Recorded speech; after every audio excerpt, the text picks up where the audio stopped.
Just snap yourself out of the unconscious victimhood of where you're at, feeling like you can't, period. I had said I felt like I couldn't eat. I couldn't this, that. I get it. A little bit of tough love sometimes can help encourage us into a state of empowerment. How can I speak to the disempowered version of you and get you back into the empowered version of you? Hi, I'm Sarah Schmidt. I'm 52 years old, and I can honestly say that I have never felt better. For the first 50 years of my life, I navigated some pretty fucking hard things that I like to call my Holy Schmidt moments. They include things like being diagnosed with cancer, navigating my sexuality, adopting children, two divorces, losing my dad, and having a biological child in my 40s. After decades of some really, really hard work, I have fallen deeply in love with myself and my life. Turns out that embracing the magic and the expansion that comes with getting older, it isn't a bad place to start. I'm here to prove that life doesn't have to decline with age. In fact, it gets a whole lot better. On Holy Schmidt, we are going to dive into my curiosities around wellness and longevity and mindset, and we are going to do it with really vulnerable, thoughtful conversations with people that I really love and admire. This season, we are going to celebrate and honor growth and transformation and find profound beauty in connection. Welcome to the show. Welcome back to Holy Schmidt. I'm your host, Sarah Schmidt. I'm so excited to bring you this next episode with my friend, Emily Hayden. Emily is a transformational coach. And on this episode, we talk about all things, yes, transformation. But we also talk a lot about how Emily takes care of herself so that she can be her best self. This whole season has been about our stress kits, how we care for ourselves so that we can best take care of those we love. Emily is doing extraordinary things for the humans in her life and the people that she meets and coaches. And one of the reasons she's able to do those things is because of her discipline, her connection to herself, and the work that she's done on herself. Emily shares so openly and vulnerably. This is a great episode, and I hope that you really, really enjoy it. And as you listen to what Emily has to say in our conversation, I hope it invites you to consider all the ways in which you can continue to take care of yourself. Please enjoy this episode. Enjoy Emily Hayden. Emily, it's so great to welcome you to Holy Schmidt. Hi, thank you so much for having me. Oh my gosh, it's my pleasure. You know, I would love for you just to do your own version of an introduction. Tell us who you are. Cool. Hi, everyone. I am Emily Hayden, originally from Houston, Texas. I grew up with a large family. I have 6 siblings. I currently live in San Diego, California. I fell in love with the ocean, the mountains, the nature, the sunshine, and the palm trees out here. It's where my soul feels most alive. So that's where I live. It's a little bit about my background. And I currently am a transformational coach guiding influential leaders to inner transformation so that they can be the leaders that they came here to be in this world. And it's a really beautiful journey that often includes a lot of subconscious reprogramming, healing, inner work, inner self-discovery, and really getting to discover the love within. And I feel that that's a really powerful path for people to take because often in life, we are looking for love in all of these external things, people, money, success, and achievements. And yet the love that we seek is actually discoverable within ourselves. So my journey and my path and part of what I do in this world is to help guide people along their journeys of that. I do a lot of other cool things. I have dipped into TV and entertainment. I have a podcast, Evolve with Emily podcast. I have my hands on a lot of different things. I'm also a Gemini, so we like to not get bored. So yeah, I'm a Gemini too. Oh, you are? Oh, yeah. How fun. No wonder. I have to ask you, when's your birthday? June 15th. Oh, I'm May 22nd. Oh, right on the cusp. Okay. I'm right on the cusp, yeah. Well, yeah, that's a little bit about me and what I do and the things that bring me happiness. And I have 2 Frenchies, Vinny and Frankie. They're my little Italian mobsters from New York is their story. There's so much. I have 2 Frenchies, Emily. No, you don't. What are their names? Pork chop and T-bone. How is this not the first thing we talked about the other day on the call? Oh my God. Okay. When this is all over, we'll share pictures, okay? Please. Okay.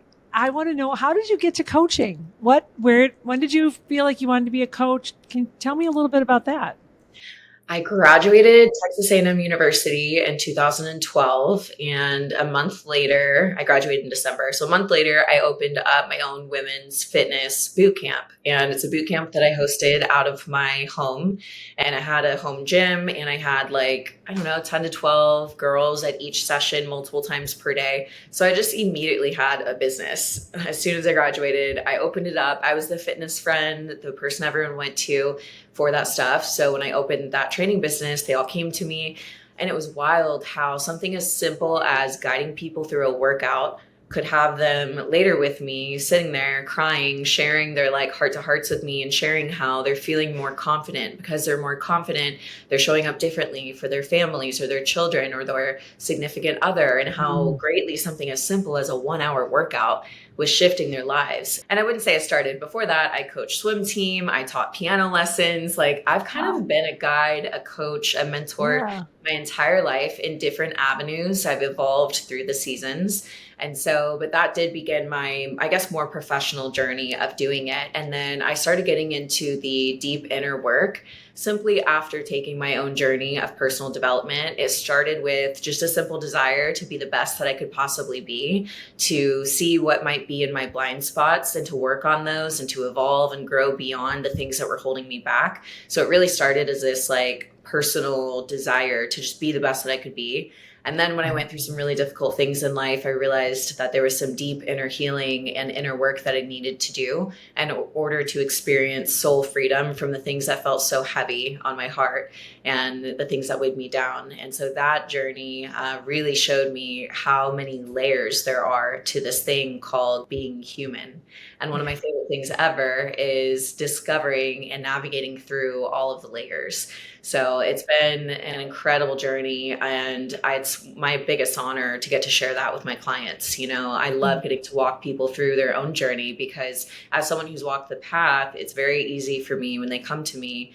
It's almost like I see they're human, and then I see it's almost this visual like chart around them, and I can see all the things that are holding them back or making them stuck, or not letting them see clearly, not letting them see themselves clearly. So it becomes a lot of fun for me to kind of just shine the light and guide their path to their own discovery of their truest self and to discover that love and that healing within. That's so beautiful. Thank you. Yeah, it's amazing how doing the work yourself, right, invites others into your life so that you can help them do the same.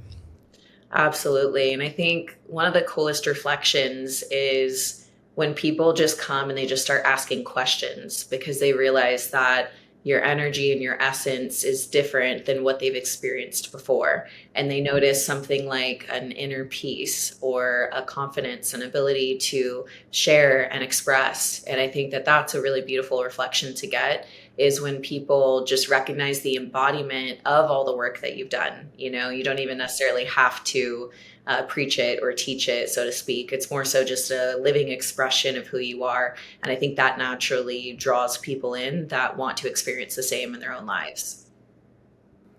So much of what allows me to do that, you know, deep inner work and stay kind of on my path and really consistent in my life is my own routine, and routines plural.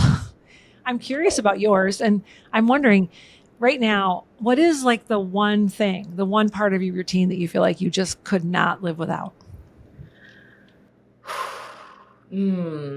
So I feel that in every season it shifts.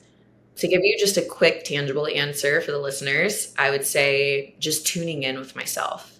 That looks like closing my eyes, quieting the analytical mind, quieting the noise of everything external, and really going inward, maybe hand on my heart, hand on my lower belly, and really just checking in with myself. Like, hey, what's beneath the surface? What's really going on?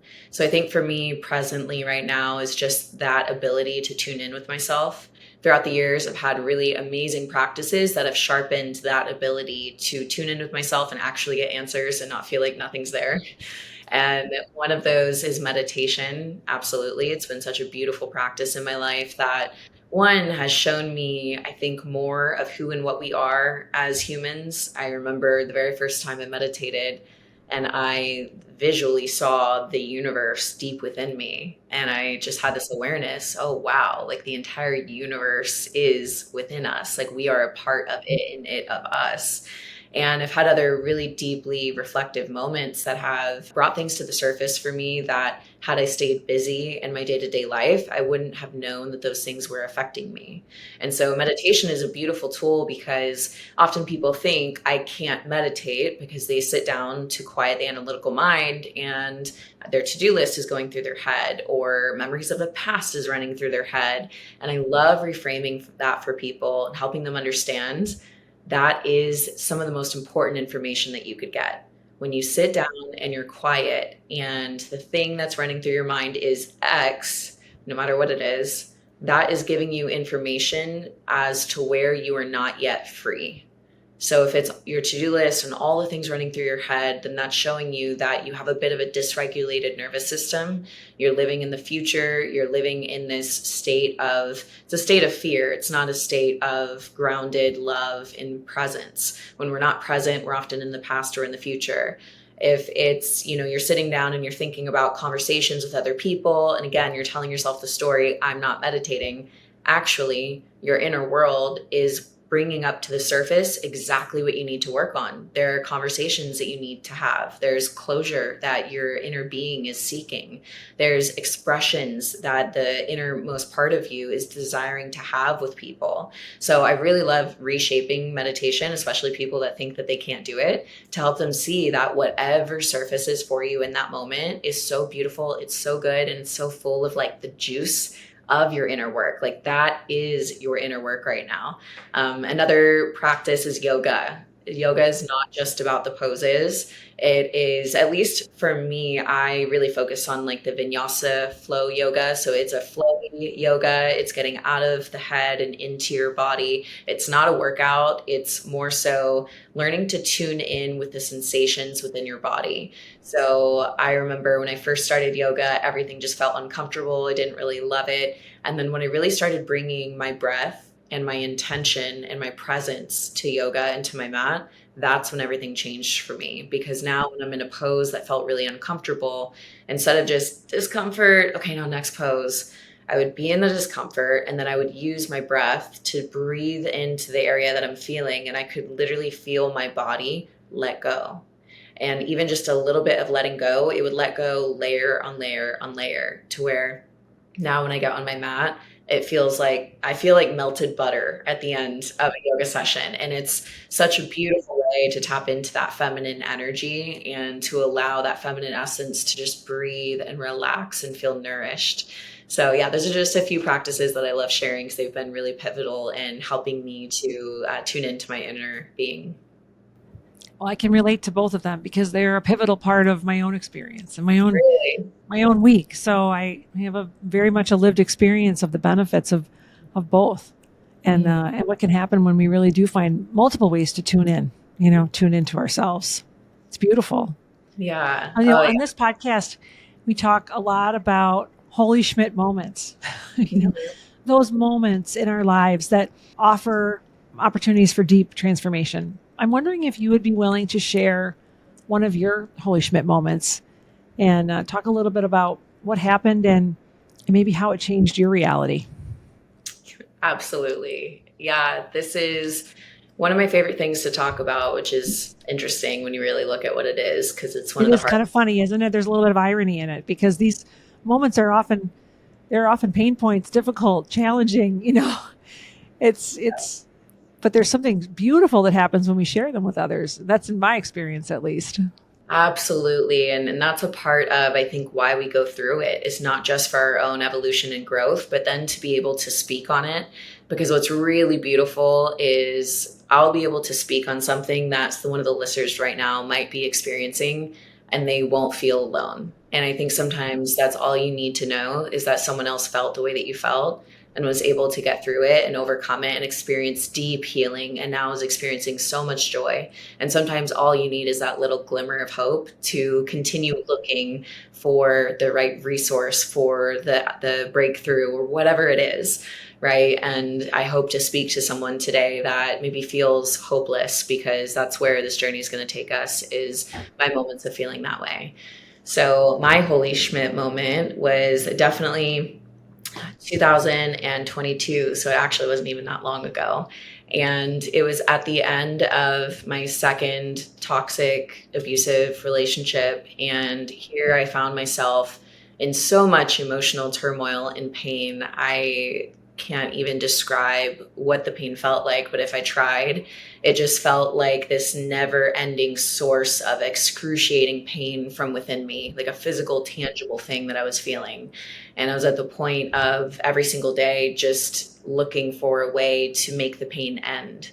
And I had a lot of suicidal ideation at this time. And for me, it didn't come from a place of wanting to harm myself. I never actually wanted to harm myself. I just wanted the pain to end.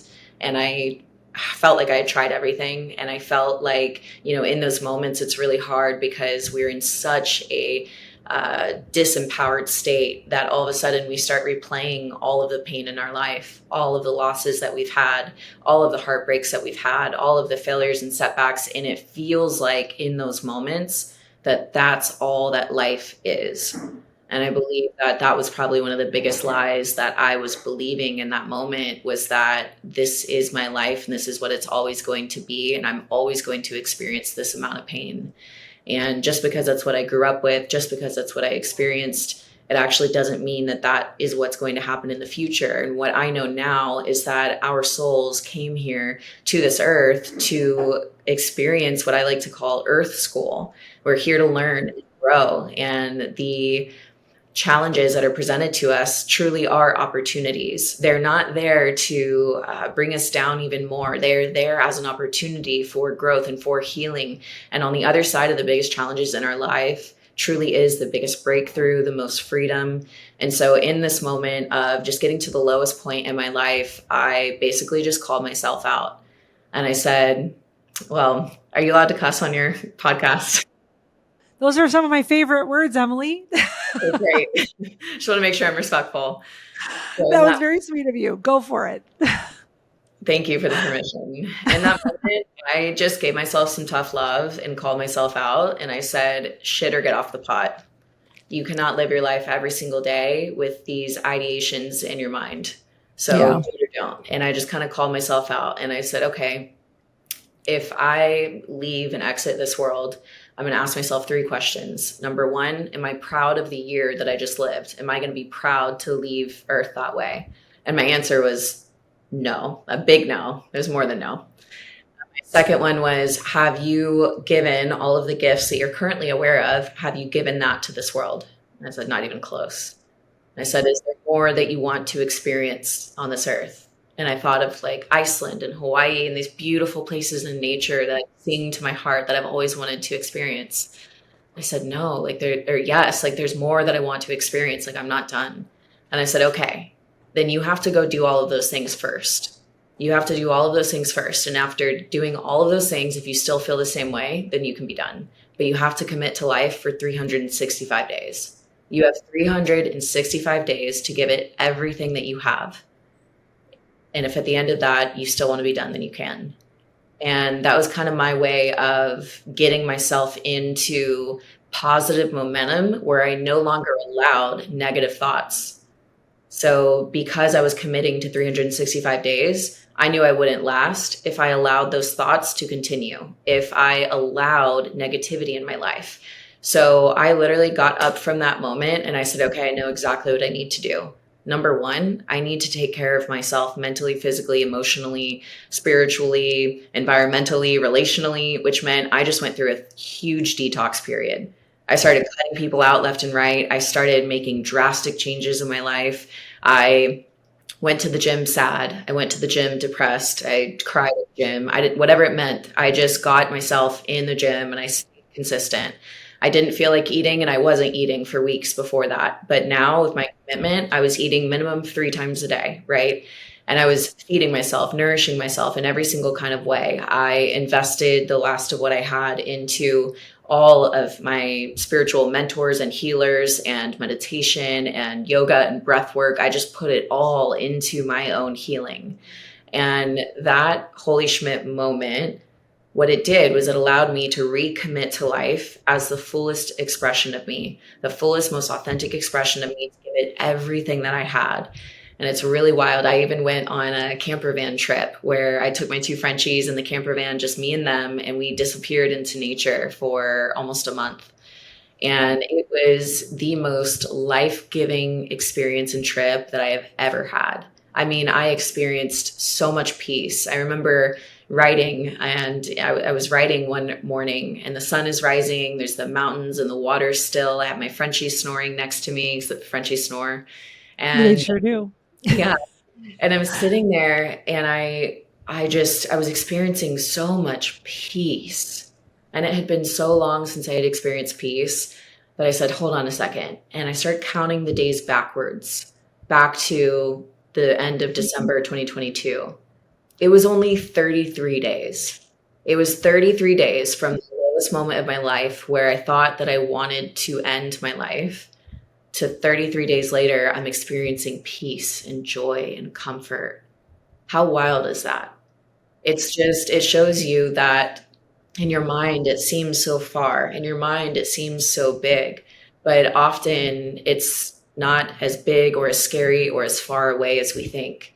And sometimes we're literally 33 days away from life changing. And I feel that that moment and that awareness really shifted things in such a big way for me, where I knew that this journey that I was taking, I knew, number one, that I was going to make it.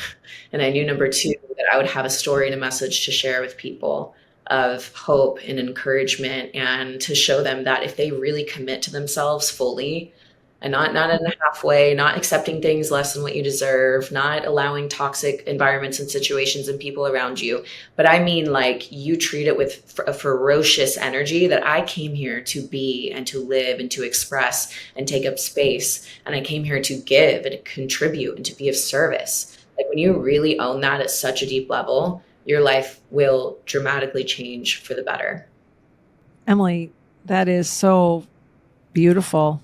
Wow.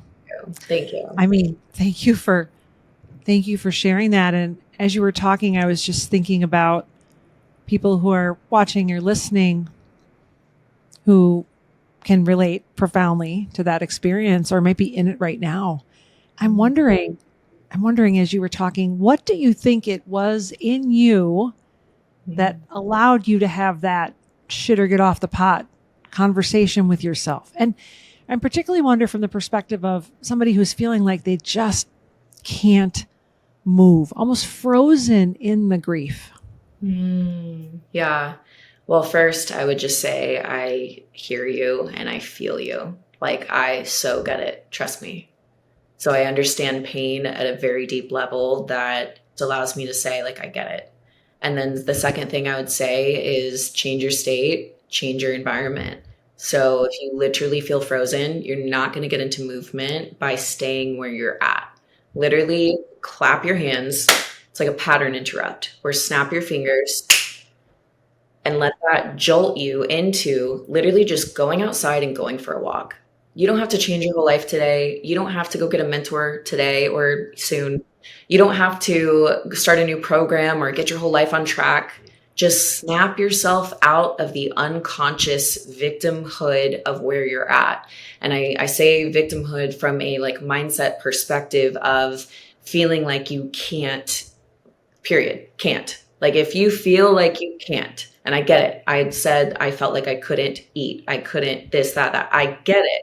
But that's a victim mentality. I feel like I can't, fill in the blank. If you're using the word can't, you're in a victim mentality. And I think a little bit of tough love sometimes can help encourage us into a state of empowerment. So anytime that I share, it's from such a loving place of, how can I speak to the disempowered version of you and get you back into the empowered version of you? So think about even moments in your life where you have felt empowered, Maybe it was even back in high school or sports and you had a really good game or something.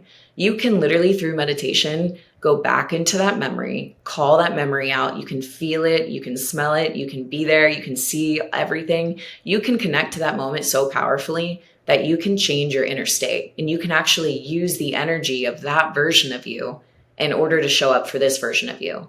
Another thing that you can do is tune into your higher being.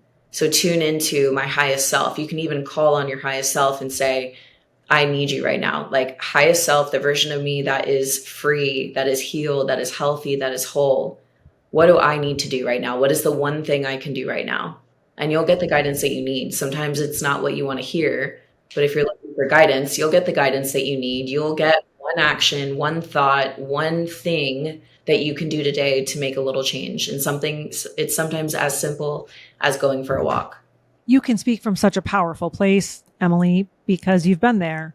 And I think, like, what a gift to all of us, because, it's one thing to get advice from someone who's just telling you what they think. It's another thing to get that kind of counsel from somebody who's telling you what they know and that lived experience. Mm-hmm. Another thing I would like to share, just kind of going off of what you said, is that people do not see themselves properly. So when I see someone that is struggling at such a deep level, it's so clear to me that they don't see the truest essence of who they are. There's so many blocks in between their perception and who they actually are. Sometimes it's things that people told you, it's experiences that you've had in life, it's the societal conditioning that you grew up with. But there's so many things that you're accepting as truths that actually aren't a true representation of your truest essence. So by doing the deep inner work and really sifting and sorting through those things of, my elementary teacher told me I would amount to nothing, or my, dad always expects so much of me. Nothing I do is good. I'm a failure, right? It's like we create all of these stories and beliefs and narratives. And so I think that if people could actually see the truest expression of who they are, I think they'd be inspired by their reflection in the mirror. So if you look in the mirror and you're not seeing that, it's just because you don't fully see yourself yet. So I would say you've got to really get around people that can reflect that truth to you. One of the most beautiful things that I love to do, my people, my friends, my clients, everyone, is to reflect their truest essence to them, because I know it's one of the most amazing gifts. It's one thing to get inspiration from someone else. It's another thing to be able to gain inspiration from you and what you truly are and how powerful you actually are. But if you've never tapped into that, maybe you're listening to this and you think that's you, that's not me. That's not truth. It is you, the listener. It's you as well. And you have an opportunity just by listening to this to now go discover that for yourself. So true. As you were talking and really so eloquently describing both your own experience and then your experience of working with others, I was thinking about the word resilience. And I'm wondering, we talk about it a lot, it's kind of a buzzword. I'm wondering, have you thought about the word? And if you have, how would you define it? Oh, this is a really good question. I think just to keep it simple and not over complicated, just never giving up, being willing to push through any challenges in order to overcome whatever's in front of you. Overcoming is one of the best feelings in the world. Do you think resilience is something that we're born with, you just have it? Or is it something that we can cultivate, strengthen like a muscle? Yeah, so I think that, and the truth is, I don't know if there's a resilience barometer, but my feeling. Yeah, I'm kind of curious your perspective on it, because I would say that most people probably would say, gosh, Emily, you are really a resilient human being. And I was on a podcast earlier today, actually. We were talking about resilience, and I was talking about one of my children, and it got me thinking about this. Like, was he born with it? Because I think of myself as resilient. Was I born with it, or have I learned to be resilient? I think it's both. I think that we are born with it, and I feel that people have different levels of it. So I think we as humans are incredibly resilient. And then I think if you give yourself the opportunity and the environments and spaces to practice it, that you can grow and strengthen it just like any other muscle. So I think it's in everyone. I think just it maybe in some people it could be stronger than others, but I think anyone, no matter who you are, you can build it and grow it. You become more resilient over time. Would you say that's true for you? Only if you choose to do hard things. Yeah. For me, it is because I choose to do hard things consistently. Yeah. But if you're not putting yourself in environments where you're challenged or you're struggling in some way, even as something as simple as the gym or cold water therapy. I love cold water therapy. Part of the reason I started doing that every single day was because I wanted to tackle the hard thing head on, and that builds so much resilience. It's so simple. It's just cold water. But when you're doing that every single day and you have the commitment to yourself to do that no matter what, it builds so much resilience just to face the hard thing. And when you do that on a daily basis, it's almost like you are squatting every single day, your max reps, and you're building that strength and you're building those muscles, but it's resilience, and it really does carry through into every other aspect of life. So yeah, I think if you want to build resilience, you have to do hard things. Don't just do your workout at the gym. Say, okay, what's one thing I really don't want to do right now that sucks? I know, burpees or medicine ball slams. Okay, I'll do 3 sets of those to finish my workout, because my workout is what's expected of me. That's challenging, it's hard, but what's the one thing that would make me maybe cuss a little bit underneath my breath? Let me go do that. I do both of those things. Work out hard. I like to lift heavy things, and I like cold water. And I didn't like cold water a year ago, but I wanted to buy a cold plunge tank, and I was like, this was silly. I had told myself I should just take a cold shower, but I wasn't doing it. I didn't want to turn the water cold at the end of the shower. So I decided that in order to earn the tank, I had to take a cold shower every day. So at the end of the shower, I had to turn the water as cold as it would get and stand there for a minimum of 90 seconds. That's just what I set for myself. Yeah. 3 months into that, I couldn't wait to get to the end of the shower to turn the water cold. Isn't that crazy? It's crazy. And, now I have the tank, but I'm really relating to what you're saying because, a lot of people will comment, sort of like that I am, what's the word I'm looking for? I never miss a workout, Emily. I don't. Something really big has to be happening that is completely unavoidable, and I can't find any other time to schedule it. I mean, it is a high priority for me. And I was kind of accused of being kind of vain. And I said, this isn't about how I look. This is about my mental health. I'm going to spend that hour every morning doing this hard thing so that later in the day when things are hard, I know, and I have had an experience that I can do it, that there's no question. And the cold water is the same thing for me. And I've been thinking a lot about the just idea of how important it is for us to be uncomfortable, and how comfortable our lives have become, right? If it's too hot outside, you go in the air conditioning. If it's too cold outside, you turn up the heat. You know what I mean? If there's food, for most of us, there's a lot of it available, so we rarely experience true hunger. We don't have to talk to anybody that doesn't agree with us if we don't want to. We can live in our bubbles.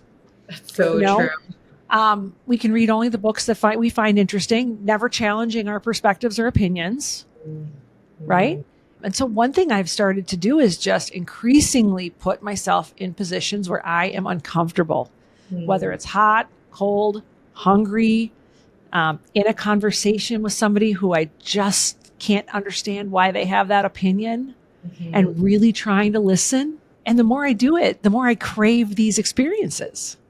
Why? And for me, that's sort of becoming my definition of resilience, my ability to increasingly not just tolerate, but engage in, really fully engage in all of these things, comfortable or not. I love your desire for growth, because that's what that is. And I like yours too. That's why we're talking, right? Totally.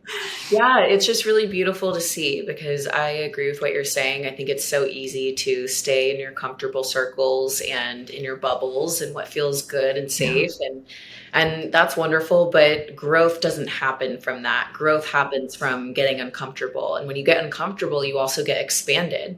Thinking about those conversations of having conversations with someone that has a completely different opinion from you. If you never have those conversations, how are you going to expand your own perspective? Those are the best ways to expand your own perspective. And I think that, it's interesting. I think people are actually adverse to challenges and situations like that these days.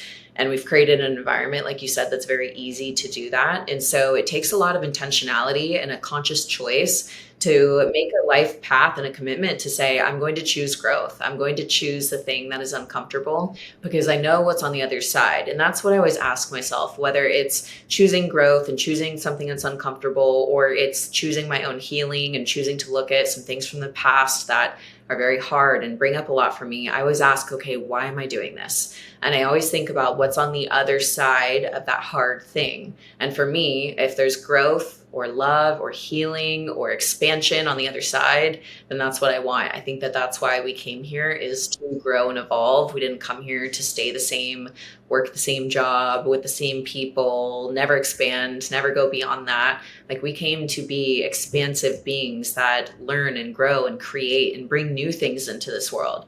One of the best ways to bring new things into this world is to go out there and see what's in the world, to first even know like what's out there. And there's so much inspiration that can come from that, especially in places that maybe you wouldn't have thought it would come from. Maybe even like one of those conversations with someone that has an entirely different perspective. Maybe something that you guys talk about spawns an idea for a book that you end up creating. So yeah, I'm with you on that. I think it's a really beautiful opportunity for growth and for healing when you practice that resilience on a daily basis. I love that term expansive, and I like the way you're using it. And I think to think about, so often when we think about expanders in the world for us, we look for people that seem to have it more together, or or the apartment that we long to have, or the job we hope to have. But to identify hard things as our expanders, I think is a really important shift. Just even for our own sense of like what is possible, and our own role in achieving it, right? And I love that because I don't know. I mean, my life has been full of a lot of hard things, and I see how all of them have led me to where I am today. And so many people that I connect with have a similar story. And it's a beautiful way. I think it's a beautiful way to think about, why not reframe? Life is going to be full of hard things. No one's going to escape without experiencing them. So why not reframe them as opportunities? I could not agree more. And I think one thing to note is that it's always pretty simple to see when you're looking back with perspective. Oh, that really challenging situation really grew me and expanded me, and it was actually good for me. But when you're in it, it's really hard to have Yeah. that kind of perspective. So I think if we know that in advance, we can just be kind to remind ourselves the next time we're going through a really difficult challenge. Yeah. Hey, Yeah. remember that thing? This is that thing. It's going to grow you. Yeah. It's going to expand This you. is the universe offering you an opportunity. Yes, Yeah. exactly. Embrace it. Yeah. Embrace it. Milk it. Get all Yeah. you can from it. Because honestly, I kind of believe that if you don't, you're going to get another opportunity just like it. So, 100%. you know, I, as you were talking, I was thinking about a question that's been asked to me a couple times, is if you could speak to your younger self, maybe the self before the first relationship that was so hurtful and difficult, what would you say to your younger self? What advice might you give to her or other women who are in a similar situation? I would tell my younger self to take a deep breath and don't be in a rush, and take time to do your inner work and to revisit things from the past and childhood that maybe still have a stronghold on you. Because if those things are unresolved, you will experience them again in the future. So I would just, tell her to be present, take that breath, do her inner work, because through the inner work, that's where I believe you gain that connection to the deep essence of who you are, confidence, connection to your intuition, you trust yourself. And once you are that version of you, very embodied and powerful and confident and connected and trusting of yourself, you are no longer susceptible to those very harmful things that I experienced, even something like gaslighting or any of the things that I experienced in those situations. You're not susceptible to that because you don't allow other people and their opinions to make you question yourself. You're sure of yourself. You're confident of yourself. So I think that's what I would tell her. When you think about that young Emily who lacked that confidence and that like inner knowing, are there things that you wish were part of your, your younger life, your teens, your early 20s, that you think would have really benefited you? And I think about my own daughter who's 16, the social media world that she's immersed in, all the pressures of growing up today. What are your thoughts about just how we could be more mindful of the needs, particularly of younger girls and women who are embarking on, these big first serious relationships and navigating that complex world? Oh man, that's a big question to undertake. It is. I know we don't have to tackle it all, but I just feel like you have a lot of wisdom here, and I'm wondering if we can mine a little bit of it. Yeah, thank you. I appreciate that. Especially for moms out there that have daughters. Yeah, I don't have a relationship with my mother, so that's number one. And I have girlfriends who have these very like open relationships with their mom where they go to them for anything and can talk to them about anything. And I think that growing up in the dynamic that I did, all the way till I was about 16, there was definitely not an open, safe place to come and share and to feel that nurturing and that care. And I think that as a mother, one of the most beautiful things that you could give your, especially a daughter, is just a safe place to share everything. Like literally let her know that she's not going to be in trouble for sharing the things that she's sharing. Because I think that in that level of openness and communication, it gives you the opportunity to share your own wisdom and also to allow her to make her own choice. I think sometimes when parents they care so much sometimes that they're so overbearing, but they create all these pressure and rules and expectations. And it just creates this environment where the, child feels like they can't share anything. And I think that's when they start hiding and start doing things without asking and maybe going behind your back. And that kind of creates a different dynamic. So I think what I've recognized is that just an open communication. And sometimes that means like shifting the relationship. Maybe it was one way when they were younger. Now as they're going to their teens, it's as simple as like a conversation of, hey, I want to be there for you. Hey, anything that you share is so welcome. Your heart is safe here.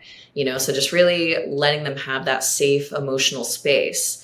I feel that having that safe emotional space, it'll set the standard for them. And for those girls that have their fathers in their lives, that is a really beautiful thing that the father can provide as well, because the father is going to set the tone for the relationships that they have in their lives as well. So, being able to have a father that also is able to be there and be that support and that love and that safety, it really, really matters. So I think from a parent perspective, just having that presence and then that openness of communication, meaning you got to hold yourself to it. Like if they come and they share some things with you, maybe have an agreement with yourself that in the moment you don't respond. Maybe you just hold the space, give them the love, go to your room, scream in the pillow. Think about it for a while before you respond. I've been in this experience. I've been in this situation, Emily. You're speaking to a really powerful dynamic. And as you were talking, here's what I was thinking. If we don't create safety and trust in those early relationships, and you really beautifully illustrated what safety and trust would look like in a parent-child relationship. If we don't create that, it is very difficult to expect that our children are going to be able to do it in their own relationships. And so much of the mistakes that were made in my life and your life, I mean, like, I don't know about you, but I believe my parents were doing the best they could with the tools they had and, what they knew at the time. But it didn't necessarily set me up for success. Totally. And I see in my own parenting how my challenge to be open, create containers where they can be who they are, non-judgmental space, no expectations, like, of course, expectations like you're going to empty the dishwasher and help take out the trash and things like that. But, it's hard to do when it wasn't done for you. But it's not impossible, right? Let's go back to the hard things, right? It's a good thing this is a good, hard thing to work on, because what we're really doing is we're shifting the dynamic. We're healing, right? We're healing sort of generational wounds here. I think that's what you're hinting at. Absolutely. And I think it's so beautiful to break the pattern that has continued for generations, like you said. So, even for myself and my own healing journey, I think it was a really beautiful recognition, kind of like what you were saying, to realize, wow, my parents were literally me grown up doing the best that they can. They're literally just like me. Yeah. They were children at one point. They grew up, they become a young adult, and now they have children. They're just doing the best that they can with what they have. And Tony Robbins said something one time that really helped me move into such a place of forgiveness, acceptance, and just a really beautiful place, where he said, if you're going to blame someone for all of the hard or wrong or bad things that they did, you better give them credit for all the good things that they did too.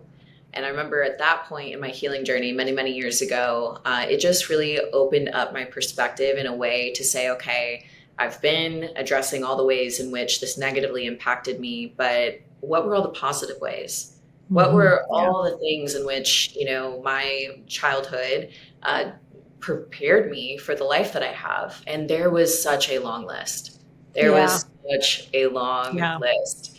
And often, and also I have a spiritual perspective as well, that before coming here, we all made this agreement that we were going to do life together. We were going to hand each other our hardest lessons because we loved each other that much. And so I sometimes think that the most painful experiences, like even past relationships that feel like the most painful, I have this idea, belief, and, who knows if it's true or not, but it's just something that brings me peace, is that we made this agreement and we knew that we were going to come down here and do this. And when I think of like the highest version of me and the highest version of one of my parents or ex-partner, I imagine communicating with them, and that kind of shifts things for me. It allows me to see things from not just this 3D reality, like this human experience, but really from a higher perspective, that there's a bigger order at play here. And just like they played a part in my journey, I played a part in their journey as well. So I feel like it just allows people the freedom to be who they are. And it allows you to not have any sort of blame, no blame game, no shame, none of that. Just like deep acceptance of your soul's path and soul's journey. That's really beautiful. I love that. Yeah. I love that kind of soul compact. That's not compact, a soul pact. I love that. Or like a soul contract. Contract. That's the word. I think I kind of put the two words together. Yeah. And I think it can happen for many different ways. And I think when we look at it that way, we just ask ourselves, what is the gift? What is the lesson? What am I here to learn? Where's the growth in this? And then I think that unnecessary suffering happens when we continue beyond the contract. So kind of like, when we continue beyond where we were meant to go in each other's lives, try to hang on to something that's already left the building. Right. And that's when we create unnecessary suffering, and the loving thing sometimes I think is just to let it go. Yes. I do agree that is sometimes the most loving thing. Yeah. And sometimes love is really hard, and sometimes, love is painful. Yeah. Oh, absolutely. Yeah. I have one last question for you. And because we've talked about all of these like very heavy things and heavy themes, hard themes. But when I see you speaking, I just see such joy and peace and contentment just radiating literally out of you, right? And I want to call it out because I think often we forget that this healing journey can be joyful, right? That joy can be part of it, and joy can also be the byproduct, the end product, the end game. If but I'm wondering today in your life as it exists today, what brings you joy? Oh, so I live in San Diego, California, and it is my favorite place in the world to live. The sunshine, the palm trees, the ocean, the bay, my puppies, the cool breeze. Literally just my everyday environmental surroundings brings me so much joy. I often joke that I'm in a relationship with a physical location called San Diego.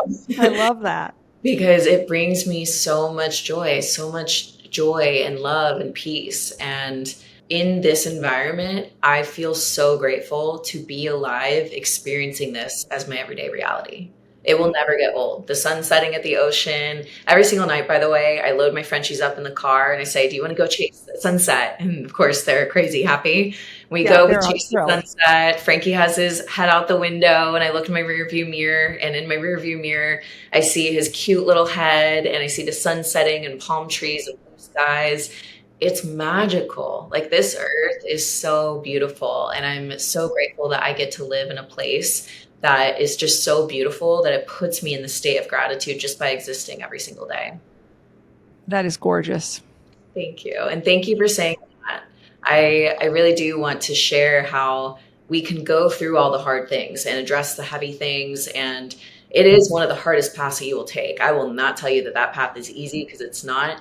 But again, going back to what's on the other side of it is what you're reflecting and seeing is so much joy and happiness and peace and just so much gratitude. If I could bottle up what I embody now, and I would give it away for free to everyone. I wish I could. Beautiful. Well, you just did in the way you shared yourself today with me and with all the people that are going to listen to this. And what a gift that is. I mean, certainly for me, I can just say that I haven't been through the same experiences that you've been through, but I've experienced a number of really hard things that have left me in places that were dark and scary, where I felt like I had no hope. And to be with you today, hearing you share your story of those same experiences, and to have smiles on our faces as we talk about the people that we become and the good work that we can do and the way in which we're living our lives today is so, it's beautiful. Wow. And I just feel really blessed and grateful to share this with you today. Me too. Thank you so much for having me. Your energy is so beautiful. And it's been a gift for me as well to get to share in this space with you and to give me the space to share my story. So Thank you so much for that. Well, thank you, Emily. Now, if people want to learn more about you or your work or connect with you around your work, tell us how they would do that.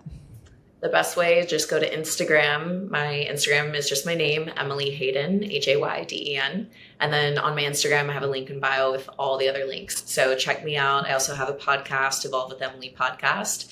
I have over, 350 episodes up. I'm currently on a break from recording, but you have plenty of content there to consume that will really help elevate your life. So yeah, come hang out, be a part of my community. I'd love to have you guys there. Amazing. One of my favorite episodes that you did is your episode with Peter. Oh, that's Peter great. Crone. I would encourage people to listen to your podcast, and that one really stood out for me. And a lot of what you talk about with Peter is, it's not the same, but there are really similar themes that you guys explored around mindset, which I think is a really, really, really important piece in this puzzle that we've been talking about today. Thank you. So thank you, Emily. Thank you. Thanks, listeners, for having me.